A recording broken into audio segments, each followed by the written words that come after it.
What if I told you some students aren't ordinary? Yes, they literally have two heads, and that's why they succeed where you fail. But the secret behind it all will leave you shocked.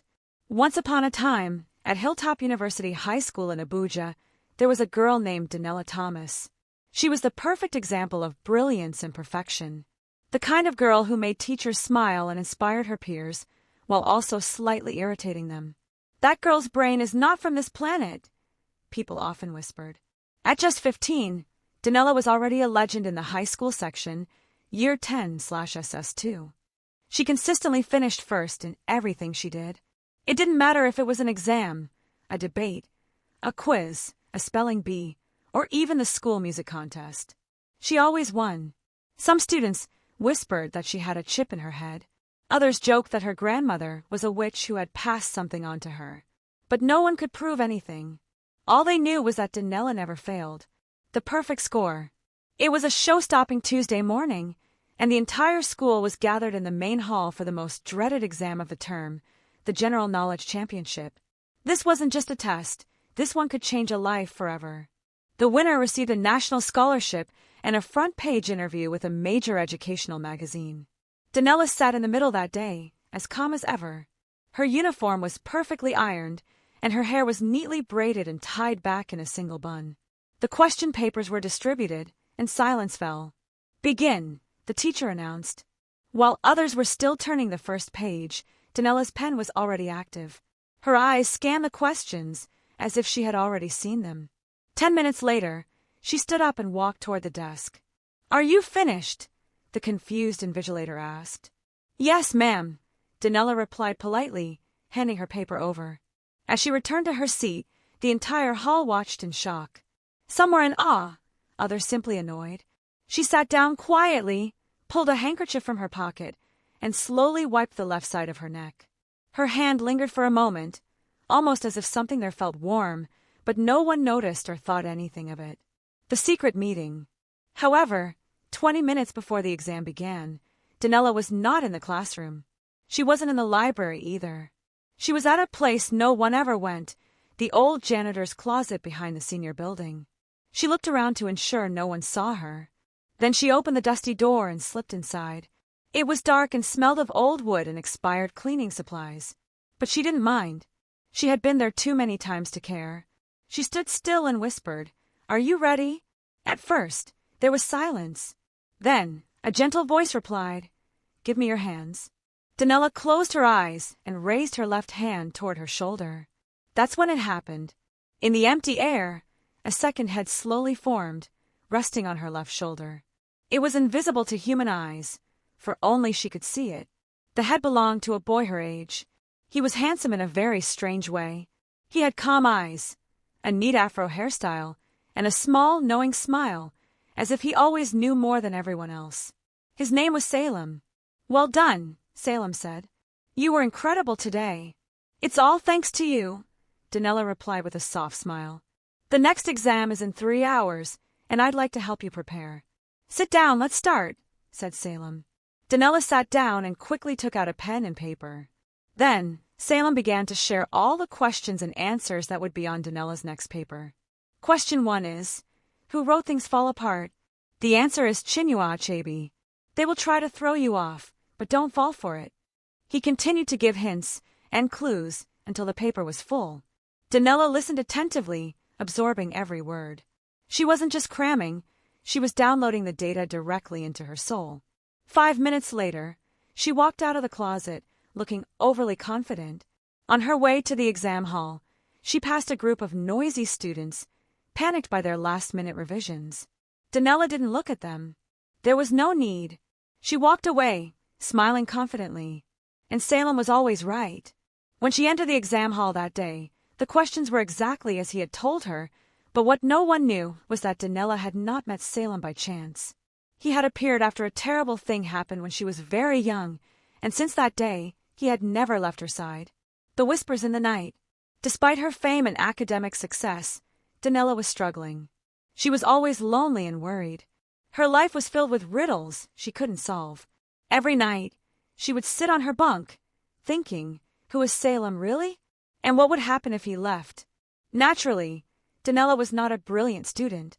Before meeting Salem, she was always lost in everything, not just in class. But since he entered her life, it had changed in ways she couldn't explain, yet her greatest fear was losing him. Donella was respected and admired by many, but no one truly knew her, not even Precious, her roommate. There was something strange about her that people couldn't quite pinpoint.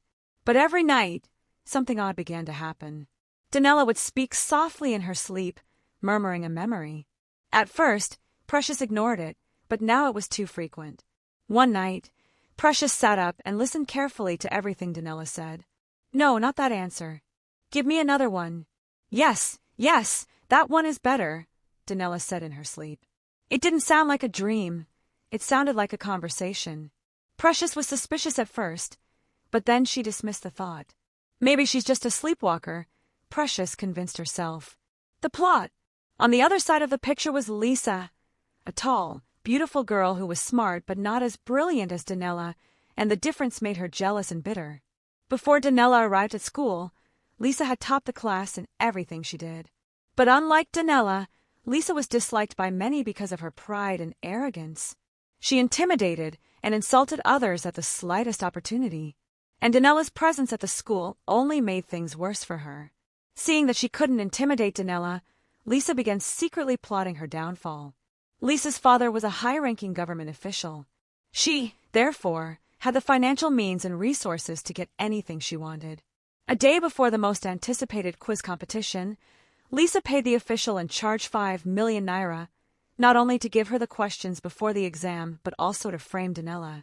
Seeing the massive sum of money, Mr. Luke, the officer in charge of the quiz competition, put aside his pride and dignity and accepted the money. The night before the exam, after giving Lisa a copy of the questions, he sneaked into the girls' dormitory and placed the question paper under Donella's pillow. It was the perfect moment, as all the students had left for night prep. Then he slowly crept out and raised the alarm. "Someone has stolen a copy of the questions. I counted 50 copies, but now there are only 49. His voice attracted the attention of all the teachers and students on campus. Suddenly, Lisa appeared out of nowhere and suggested searching the entire girls' dormitory. "Yes, let's do it.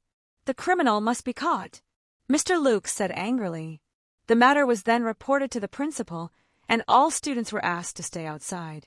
Mr. Luke and the principal went straight to the dormitory and began to search. Without wasting time, Mr. Luke went straight to Donella's bunk and lifted her pillow. But to his utter shock, the paper he had left there was gone. He stood there, frozen in amazement. "How is this possible? But no one saw me enter here. Oh, I'm in big trouble." He was still pondering his next move when the principal's voice rang out. "I found the culprit," she declared, holding up the paper. Who is it, madam?" Mr. Luke stammered. "I found the paper under Lisa's pillow, and she must be punished for this." Mr. Luke stood there, sweat running down his face. My God, I'm finished." Lisa was then suspended for 2 weeks, and Mr. Luke for aiding her and failing to set an example. But that was only the beginning. No one knew that Salem had secretly removed the paper and placed it under Lisa's pillow. Salem changes. Donella continued to soar, winning several competitions and scholarships, until things started to go wrong. Donella had always thought she understood Salem. He had his mood swings, yes, but he was always there to help her. Suddenly, he stopped being there. It started with small things. Salem began to speak faster, as if he were in a hurry. He no longer repeated himself. If she didn't understand what he was saying, he would get angry. "You're not listening, Donella. You never listen properly now." Sometimes when she asked him for help, he would become silent, then suddenly offer the answer with a strange, mocking smile. Slowly, he began to make Donella act in crazy ways. She started doing things she normally wouldn't. She would laugh and mock people when they failed.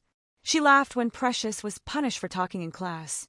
She even laughed when a janitor tripped in the dormitory and scraped his knee. This was not Donella's way.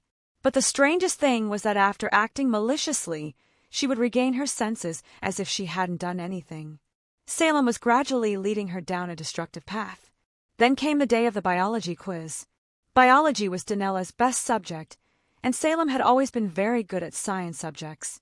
But this time, When she asked him about a diagram question, he said, "It's the pancreas, of course. Don't make a fool of yourself." She confidently filled in the answer, relying solely on his guidance. But when the results came out, Donella did not finish first as usual. She came second. Everyone at school was shocked. Even the principal himself asked for the paper to be re-evaluated, but the result remained the same. But Donella wasn't just shocked, she was terrified. When she returned to her room that day, she asked Salem why he had lied to her. He simply smiled and said, "It gets boring when you win all the time." Donella lay on her bed, filled with regret. For all those years, she had relied entirely on Salem as if he were her guardian angel. But now, he was starting to act strangely. She didn't know why. She had asked him several times if she had offended him, but he would just smile in response. The rooftop incident. Donella decided to study hard on her own. Every day, she spent hours in the library reading, but nothing really changed. Whenever she tried to answer test questions without Salem's help, she only got an average grade.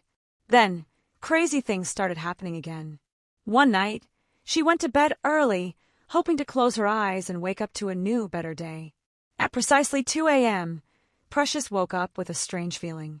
She sat up and looked at the top bunk, but it was empty. "Donella!" she called, but no reply. She got up, opened the door, and went out to look for her. But to her utter shock, she saw Donella on the roof of the security post. Her eyes were open but vacant, as if someone else was controlling her body. She was whispering something softly that no one could hear. "Donella!" Precious cried. Donella's eyes immediately opened, and she returned to normal. "What am I doing here? What am I doing up there?" she asked, terrified. Precious quickly called security, and Donella was brought down. But that was just the beginning. Salem had just started something dangerous. But why was he doing all this? Was he taking revenge? Or was he an evil spirit that had possessed Donella when she was a child? Things continued to worsen for Donella. She could no longer concentrate in class, and Salem made things more difficult. He gave her wrong answers every time she asked for help.